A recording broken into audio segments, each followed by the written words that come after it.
આવતીકાલે રક્ષાબંધનનો તહેવાર છે।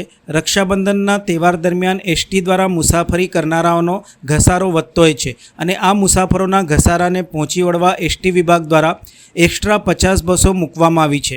વડોદરા સેન્ટ્રલ ડેપો દ્વારા હાલ 3 દિવસથી રક્ષાબંધન પર્વની ઉજવણી માટે જઈ રહેલા લોકો માટે વિશેષ આયોજન હાથ ધરવામાં આવ્યું છે।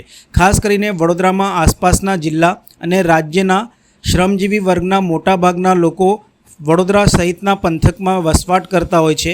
ત્યારે વડોદરાથી અમદાવાદ, સુરત, દાહોદ, પંચમહાલ, ગોધરા, રાજકોટ, છોટાઉદેપુર સહિત પાવાગઢ, ડાકોર તરફ વધારાની બસો ફાળવવામાં આવી છે।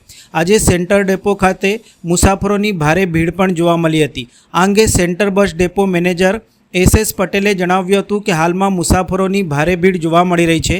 અમારા સ્ટેન્ડ ઇન્ચાર્જ દ્વારા સતત તેનું મોનિટરિંગ કરવામાં આવી રહ્યું છે। હાલમાં 4 દિવસ માટે રોજની 50 બસો એક્સ્ટ્રા સંચાલન કરવામાં આવી રહી છે। અત્યારે અમદાવાદ, દાહોદ, ગોધરા, રાજકોટ તરફનો ભારે ટ્રાફિક છે।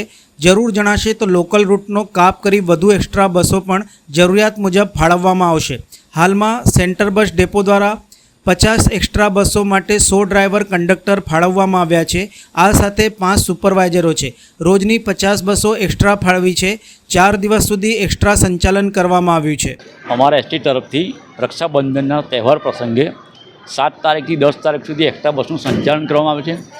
રોડની 50 રેગ્યુલર કરતાં પણ 50 વધુ બસો અમે મૂકવામાં આવેલી છે। 50 બસોની અંદર 100 ડ્રાઈવર કંડક્ટર છે, 15 અમે કર્મચારી છે।